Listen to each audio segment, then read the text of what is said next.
யோபு பக்தன் ஒரு வார்த்தையை அவர் எழுதுகிறார். யோபு 15வது அதிகாரம் 12வது வேத வசனத்துல, உம்முடைய இருதயம் உம்மை எங்கே கொண்டு போகிறது, எங்கே கொண்டு போகிறது?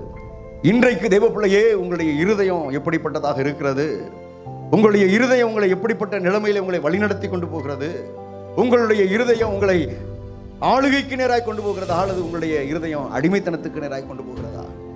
உங்களுடைய இருதயம் உங்களை பரலோகத்துக்கு நேராய் கொண்டு போகிறதா, உங்களுடைய இருதயம் உங்களை பாதாளத்துக்கு நேராய் வழிநடத்தக்கூடியதாக இருக்கிறதா? ஒரு மனிதன் கர்த்தருடைய வார்த்தைகளை அற்பமாக எண்ணுவானே ஆனால், ஒரு மனிதன் கர்த்தருடைய வார்த்தைகளை துட்சணமாய் மதிக்காமல் அவன் தள்ளிவிடுகிறவனாய் இருப்பானே ஆனால், அவனுடைய இருதயம் அவனை எங்கே கொண்டு போகிறது? உம்முடைய இருதயம் உம்மை எங்கே கொண்டு போகிறது? அது கர்த்தரண்டை கொண்டு போகிறதா இருக்கணும். அல்லேலூயா. இந்த வார்த்தைகள், இந்த வசனங்கள் எல்லாம் உன்னை கர்த்தருக்கு நேராய், பக்தி விருத்திக்கு ஏதுவாய், பக்தி விருத்திக்கு நேராக உன்னை நடத்தக்கூடியதாக இருக்க வேண்டும்.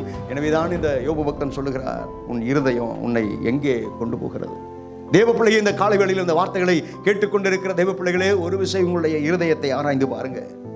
உங்களுடைய இருதயம் இன்றைக்கு எப்படிப்பட்ட நிலைமையில் இருக்கிறது? உங்களை கர்த்தரண்டை நடத்துகிற இருதயமாக இருக்கிறதா? கர்த்தரண்டை நெருங்கி கிட்டி சேருகிற அப்படிப்பட்ட காரியங்களை செய்யக்கூடிய இருதயமாக இருக்கிறதா, அல்லது சத்ருவின் இடத்துல பாதாளத்துக்கு நேராய் உங்களை நடத்தக்கூடியதாக இருக்கிறதா என்பதை நம்ம அறிந்து கொள்ள வேண்டியது அவசியம். அல்லேலூயா. எனவேதான் நீதிமொழிகள் புத்தகத்தில் ஒரு வார்த்தை இப்படியா எழுதப்பட்டிருக்கிறது, எல்லா காவலோடும் உன் இருதயத்தை காத்துக்கொள் மகனே. எல்லா காவலோடும் உன் இருதயத்தை காத்துக்கொள். இந்த சாலமோனுடைய வாழ்க்கையில் அவனுடைய ஆரம்பம், அவனுடைய ஓட்டத்தின் ஆரம்பம், ஆவிக்குரிய ஓட்டத்தின் ஆரம்பம், கர்த்தரை தொடர்ந்து அவன் நடக்கிற அந்த நடை, அது சரியாக தான் இருந்தது. யோபு பக்தன் சொல்லுவது போல, உம்முடைய இருதயம் உம்மை எங்கே கொண்டு போகிறது என்ற வாக்கின்படி அவனுடைய இருதயம், சாலமோனுடைய இருதயம் முதலாவது அவன் ஆரம்பிக்கும் போது கர்த்தரண்டை தான் நின்னது.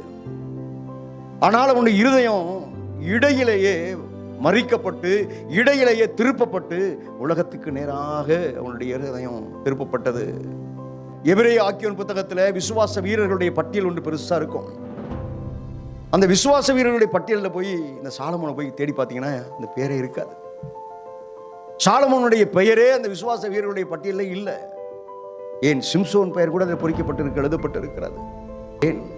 அந்த மனிதனுடைய இருதயம் முதலாவது கர்த்தரை தேடுகிற இருதயமாக இருந்தது.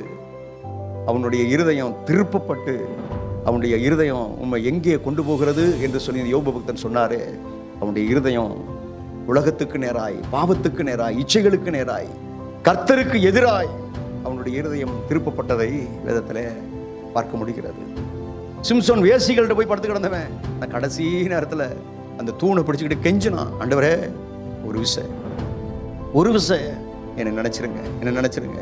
தேவ பிள்ளையே, இந்த இப்படிப்பட்ட ஸ்நேகம் அவனுடைய இருதயத்தை எப்படி கிடைச்சிச்சு, எப்படி நினைச்சிச்சுன்னா, கர்த்தரை மறக்க வச்சுச்சு.